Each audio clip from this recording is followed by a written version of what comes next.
arkadaşlar. Ben Buran Mühendislik'ten Fevzi. Bugün sizlere kendi tasarımımız, imalatımız olan akıllı LED merdiven sistemini tanıtacağım. Sistemde 2 adet sensörümüz bulunmakta. Bu mesafeye göre algılama yaparlar. Bir adet de akıllı LED merdiven ana kutumuz bulunmaktadır. Ana kutuda da bir kontrol paneli, keypad'imiz, bir de ayarları görüntüleyebileceğiniz LCD ekranımız bulunmaktadır. Bağlantılarını yapabilmeniz için de klemens çıkışları bulunmaktadır. Sensörümüzü alt basamağı ve üst basamağı kullandırıyoruz. Alt kattan ve üst kattan kişi geçişi olduğunda merdivenler sırasıyla otomatik olarak açılıyor. Ve bu da merdivene de güzel görsel bir görüntü katıyor.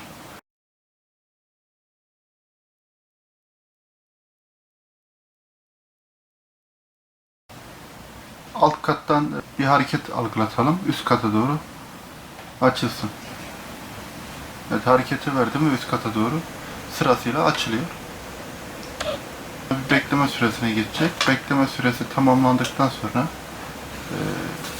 10 saniye, 20 saniye, yani bu basamağınızın adetine göre belirlenebilir. Şu anda 10 saniyeydi. 10 saniye doldu ve kapanmaya başladı üst kata doğru, yani kişi gidiş yönüne doğru kapanmaya başladı. Açılış süresini, basamaklara geçiş süresini, bekleme süresini ve kapanış hızını kendiniz belirliyorsunuz.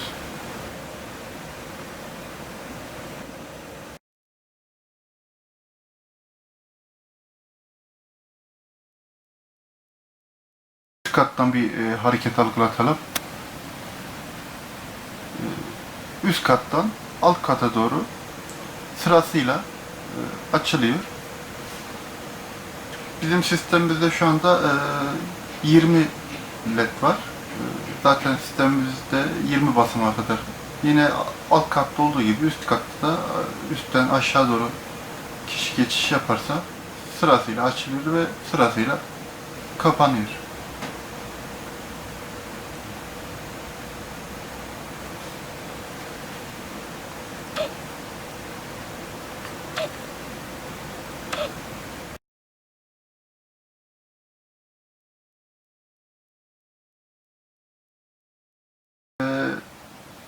Hem alt kattan hem üst kattan kullanım gerçekleşirse önce gelen kişinin aydınlatma açılımını bozmadan tersi yönde gelen kişinin de aydınlatmasını aynı zamanda açıyor. Hemen hareketi veriyoruz. Diyelim ki alt kattan ve aynı zamanda üstten de giriş yapıldı. Gördüğünüz gibi 2 kişi aynı anda merdiveni kullanabilir. 2 yönlü olarak. Burada kapanma tek yönlü gerçekleşmiyor. Alttan üste ve üstten alta çıkış yapıldığı için tam orta basamakta her iki yöne doğru sırasıyla kapanır.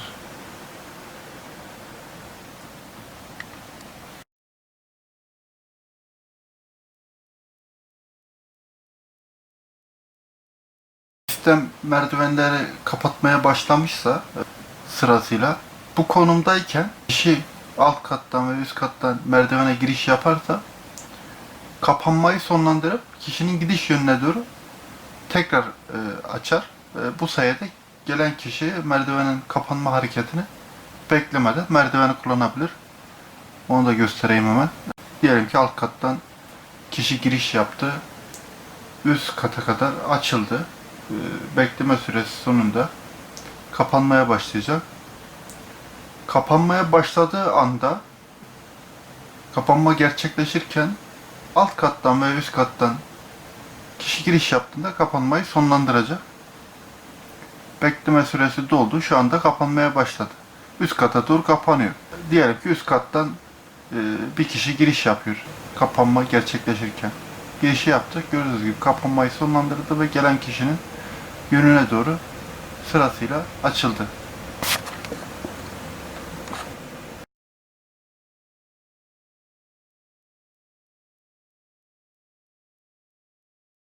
Hemen onu da şöyle göstereyim.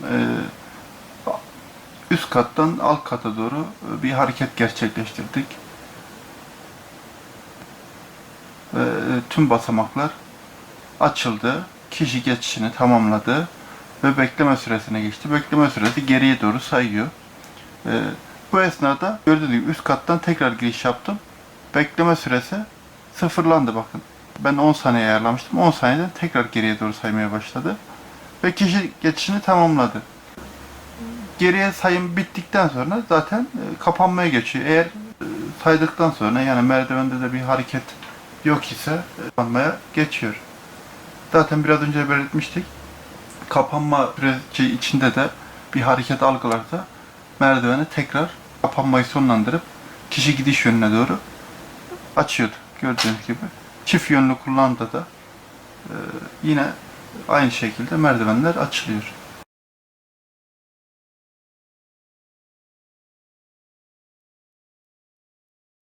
LCD ekranımızın bir diğer özelliği 30 saniye içinde keypad'den veya sistemden herhangi bir bilgi gelmezse sistem kendi LCD ekran kendini kapatıyor ve tasarruf sağlamış oluyor. Ben herhangi bir tuşa bastığımda veya sistem bir hareket algıladığında bu acil olabilir, buton olabilir veya sensörlerin algılaması olabilir. LCD ekran açılıyor ve anlık olarak yapılan olayı LCD ekranda gösteriyor. Ana ekranda sisteminiz aktif mi pasif mi olduğu, PCB'nin sıcaklık derecesi sağ köşede. Hemen onların altında da gerçek zamanlı saatimiz mevcuttur. Hem de içinde ayarlı olan saattir bu. Türkiye saatine göre zaten ayarlayıp gönderiyoruz size. Herhangi bir saat ayarı yapmanıza gerek yoktur. Ve sol tarafta da 5 karakter ve 2 satır olmak üzere bir reklam bölümümüz bulunmaktadır. Bunu dilerseniz sizin isminizi bu kısma yazıp göndeririz.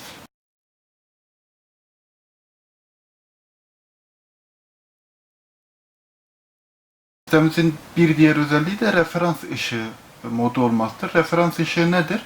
İlk ve son basamağınızdaki ışığı sürekli olarak açık bırakır. Gece karanlığında önemli bir şekilde geçişinizi sağlamak için. Referans ışığının şiddetini referans ışığı menüsünden kendiniz belirliyorsunuz. Kullanmak istemezseniz sıfır konumda bırakmanız yeterlidir. Merdivenlerinizin basamakları tamamen kapalı konumda kalır kapandığı zaman. Şu anda referans ışığı açık konumda 6 değerinde bıraktım ve çok kısık bir şekilde birinci basamağım ve 20. basamağım açık konumda.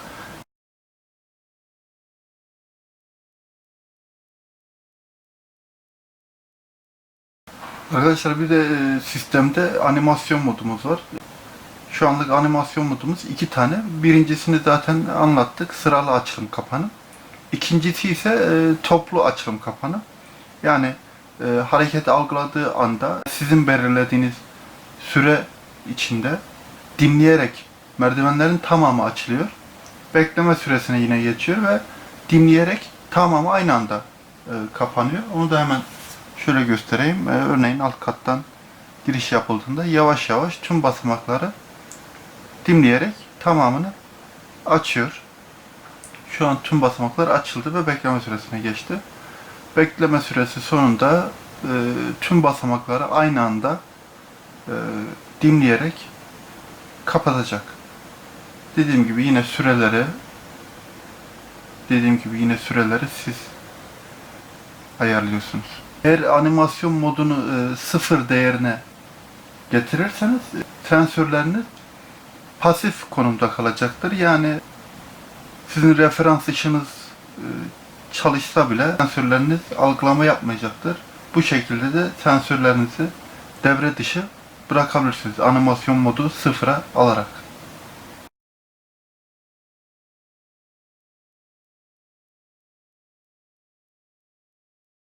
Aciliniz ne işe yarıyor? Deprem sensörleri veya yangın sistemlerinin kontrol modüllerine, kontaklarına bağlayabilirsiniz.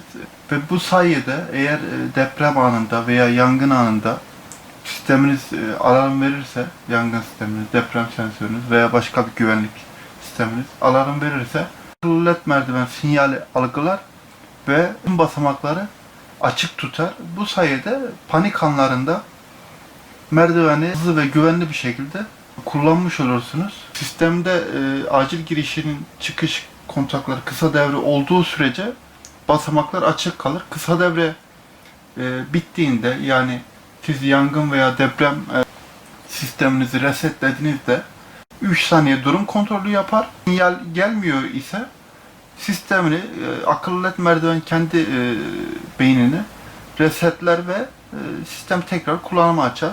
Acilden diyelim ki alarm geldi. Basılı tuttuğum sürece tüm basamaklar açık kalacak.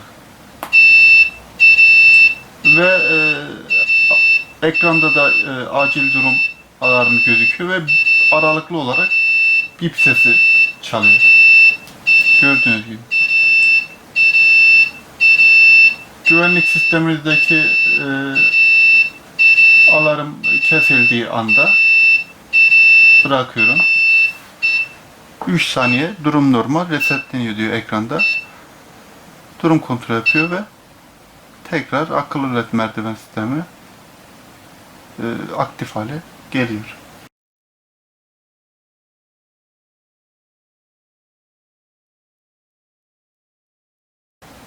Bir de sistemimizde buton girişi bulunmaktadır. Buton girişini kısa devre yaptığınızda, yani buton bağladığınızda, butona bir kez bastığınızda buton süresi menüsünden sizin ayarladığınız süre kadar merdiven açık kalır ve süre sonunda kapanır. Butonu kapalı havalarda kullanabilirsiniz. Merdiven başına veya sonuna koyacağınız butonlarla. Aktif zaman gelmediği zaman manuel açmak için kullanabilirsiniz. Hastalar olabilir, yaşlılar olabilir. Buton süresini uzun tutarak bunlar için kullanım kolaylığı sağlayabilirsiniz. Bu şekilde de bir buton girişimiz mevcuttur. Paralel çoklamayla da butonu çoğaltabilirsiniz. Bir veya birden fazla bağlayabilirsiniz.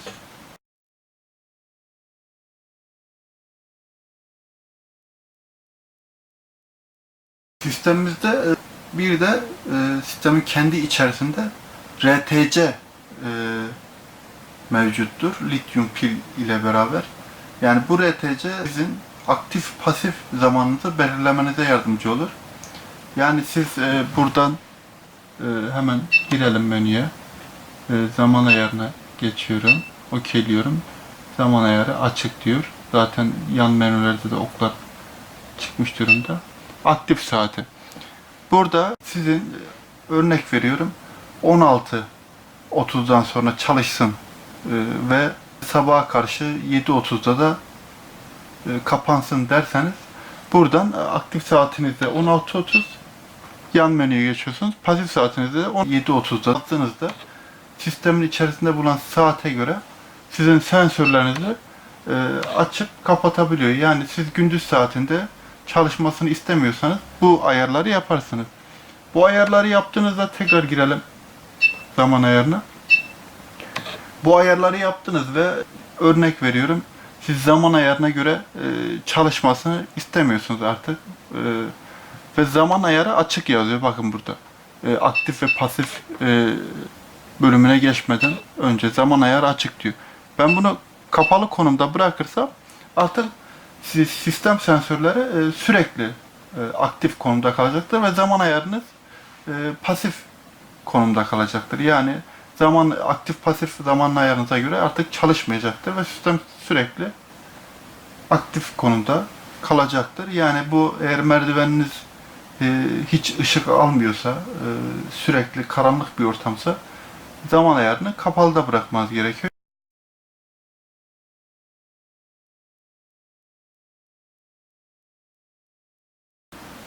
Bir de sistemde temizlik modumuz bulunmakta. Örneğin temizlik yapacaksınız veya merdivenlerinizin devamlı açık kalmasını istiyorsunuz. Temizlik moduna tek tuşla alabilirsiniz. Bunu yapmak için de kontrol panelinde bulunan şu kırmızı kare tuşuna bir kez bastığınızda temizlik moduna geçer ve sistemdeki tüm basamakları açık vaziyette bırakır. Buradayken acil, buton veya sensörler devre dışıdır. Bu moddan çıkmak istiyorsanız zaten ekranda da yazıyor kapatmak için yıldız diyor. Yıldız tuşuna Bir kez bastığınızda temizlik modundan çıkmış olursunuz.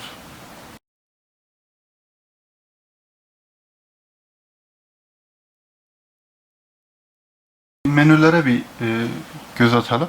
Keypad'de 2 adet menü tuşumuz var. Biri F1, biri F2. F1 menü tuşuna bir kez bastığımızda bizi süre ayarı ve zaman ayarı karşılıyor. Şurada bulunan ok işareti süre ayarını gösteriyor. Bu konumdayken Enter tuşuna basarsam süre ayarına, alt menülerine geçmiş olurum. Sağ ok tuşuyla da zaman ayarını işaretlersem Enter tuşuna bastığımda zaman ayarı alt menülerine geçmiş olurum. Biz de ilk öncelikle süre ayarına işaretledik ve Enter tuşuna bastık. İlk etapta bizi açılış süresi karşılıyor. Açılış süresi neydi? Basamaklar arasındaki geçiş hızınızdı. Bunu 100 milisaniye ile 3 saniye arasında değiştirebiliyorsunuz. Yani 1 değerinde bırakırsanız 100 milisaniye, 30 değerinde bırakırsanız 3 saniye aralıklarla basamak açılacaktır. Yani aslında ideal değer 5 olabilir. Yani 500 milisaniye. Daha önceki yaptığımız uygulamalarda o şekilde randımanlar almıştık. Tabii bu sizin mekanınızdaki merdivene göre veya sizin tercihinize göre değiştirilebilir. Burada değiştirmek için değerin yanındaki ok tuşları zaten LCD ekranda gösteriyor. Aşağı ve yukarı ok tuşlarıyla değiştirebiliyorsunuz. Tüm değerleri değiştirmek için tüm menülerde aşağı yukarı ok tuşlarını kullanıyoruz.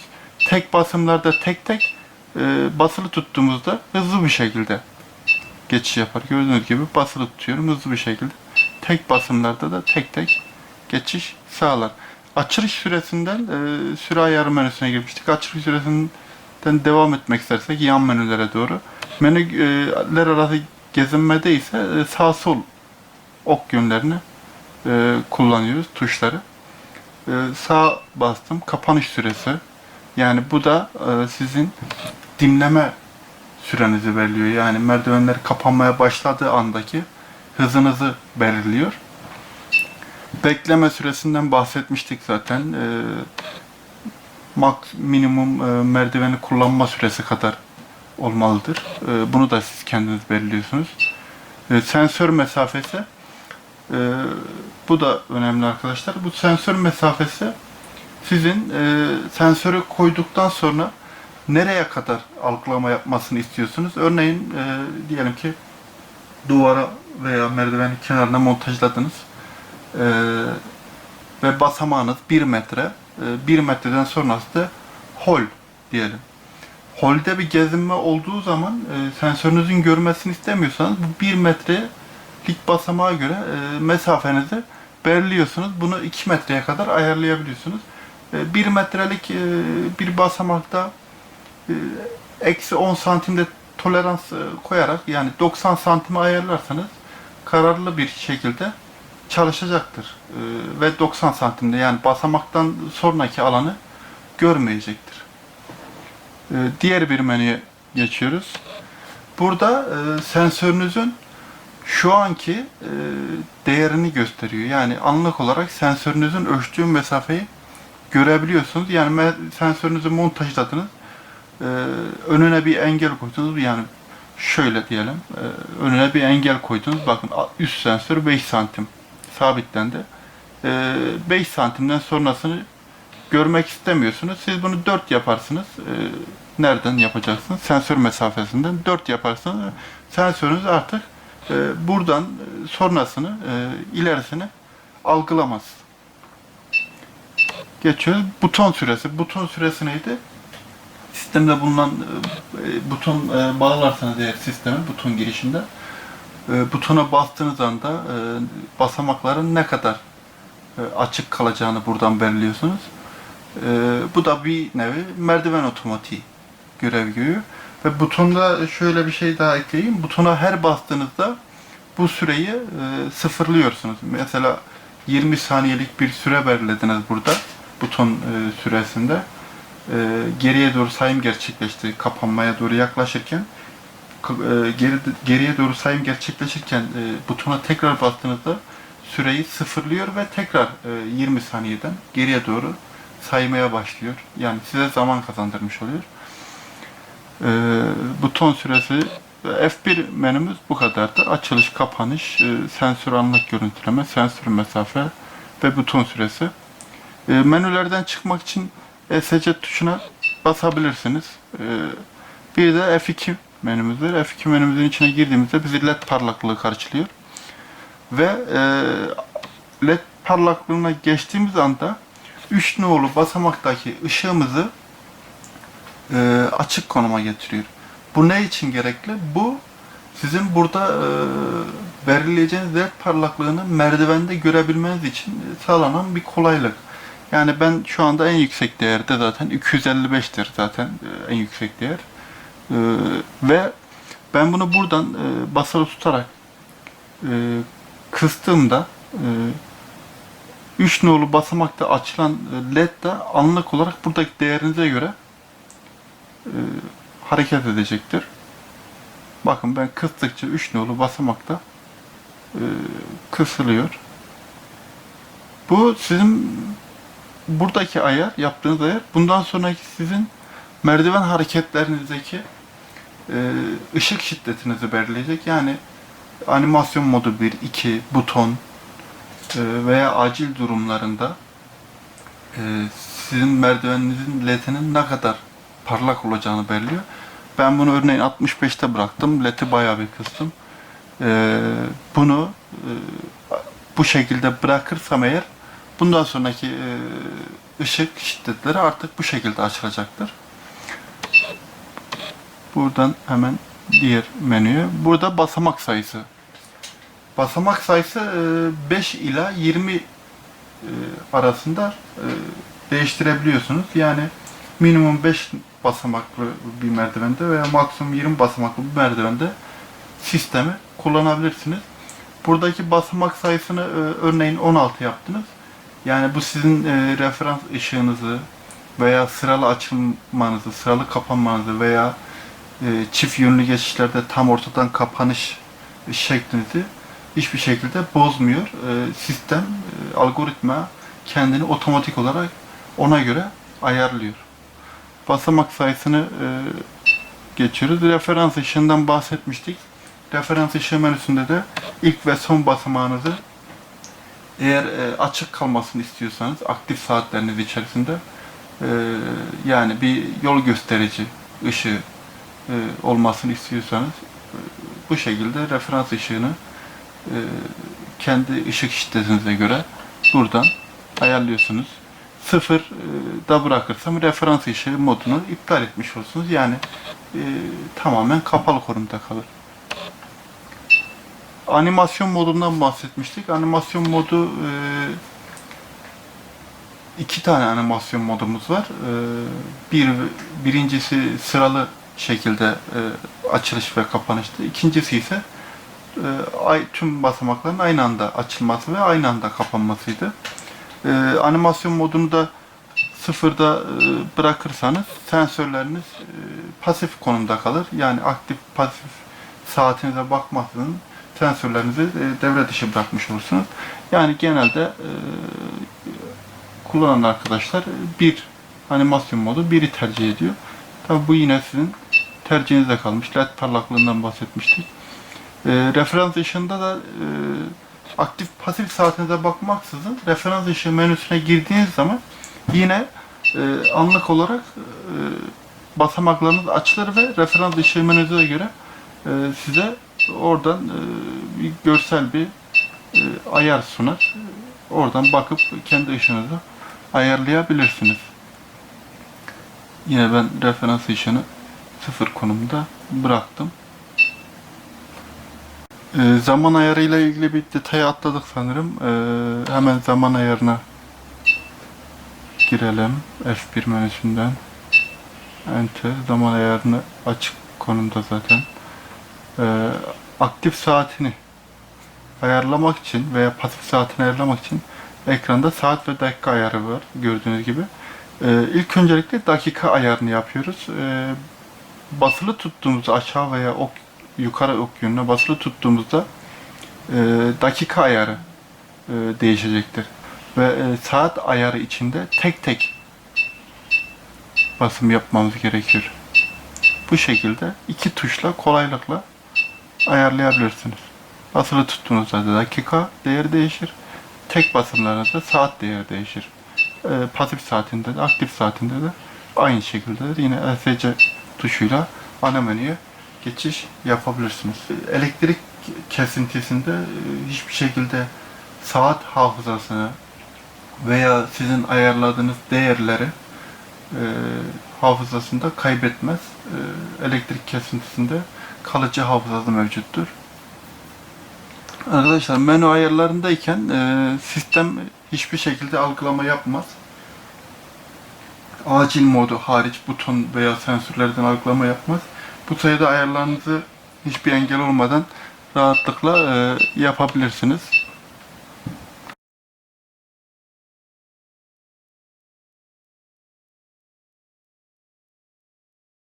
Sistemimizde bir de gördüğünüz gibi 2 adet mini fan soğutucumuz vardır sistem içerisinde. Bu fanlar herhangi bir ısınmaya karşı, herhangi bir uzun çalışmaya karşı. Fan arkadaşlar otomatik olarak açılır ve kapanır. Fana herhangi bir müdahale yapamazsınız. Merdivenler açıldığı anda fan soğutmaya başlar. Kapandığı anda fan otomatik olarak durur. Yani bu çok fazla zaten desibeli olmayan fanlar tercih ettik.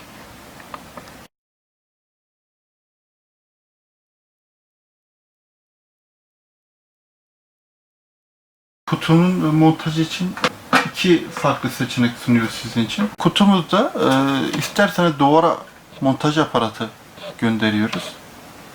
Şu şekilde kutunun arkasına şöyle oturuyor. Raya montaj etmek istiyorum diyorsanız şöyle gördüğünüz gibi ray tutucularımız mevcut. Bu ray tutucuları size göndereceğimiz vidayla kutunun herhangi bir yerine montajlayıp kendi yerinize göre kullanabiliyorsunuz. Yani bu da şöyle biraz daha yakınlaştırayım. Şöyle yapacağız. Pardon. Gördüğünüz gibi plastik parçaları, plastik ray tutucuları kutuya vidaladığınızda bu ray tutucularla raya montajlayabiliyorsunuz. Yalnız bu ray montajını iki tane kullanmanızı öneririz. Bir tane kutumuz biraz geniş olduğu için 17 santime 23 santim diyebiliriz. Sensörlerimizden bahsedeyim. Sensörlerimiz ultrasonik mesafe sensörleriydi. Zaten buna değinmiştik. Sensörlerimizin arkasında kutu üzerinde hangi kabloyu nereye bağlayacağınız için bir etiket mevcuttur. Yine aynı şekilde kutunun klemensinin hemen üzerinde de belirtilir bağlantı yerleri. Sensörü şöyle yatay veya dikey bir şekilde duvara montajını gerçekleştirebilirsiniz. Yandan 2 adet vida ile. Sensörün iki seçeneği var, renk seçeneği var. İsterseniz açık gri, isterseniz siyah olarak gönderim sağlıyoruz. Sensörümüz 6 santime 3 santim genişliğindedir. Gayet kibrit kutusu gibi küçük bir sensördür. Bunu sıvı altı kullanamazsınız arkadaşlar. Kullanmak isterseniz tabi arıza durumunda onu göze almanız gerekir ve şurada gördüğünüz eleklere, sensörün ses dalgalarının yayıldığı yere kesinlikle herhangi bir cisimle bastırmıyorsunuz. Herhangi bir içinde kirlenme sağlanmayacak şekilde montaj yapıyorsunuz. Sensörler dış ortama uygun değildir arkadaşlar. İç ortama göre. Yani keza kutu da o şekilde iç ortamda kullanılır. Dış ortamda kullanmak istiyorsanız sensörlerinizi bunu tabi dışını korumaya almanız lazım. Yağmurdan, yağıştan. Merdivenin tam bitimine veya bir adım daha gerisine doğru montajlayabilirsiniz. Bu da tamamen sizin mekanınıza veya sizin kullanmak istediğiniz şekle göre değişir. Sistemimiz 12 ve 24 voltla çalışıyor demiştik sanırım. Ve her kanal, her çıkış arkadaşlar 20 basamak demiştik. 20 basamağın her çıkışı 3 ampere kadar desteklemektedir. Yani bu 2 metre 3 çipli led yapar. Şerit led'e göre düşünürsek. Yani 2 metrelik basamaklarınızda kullanabilirsiniz.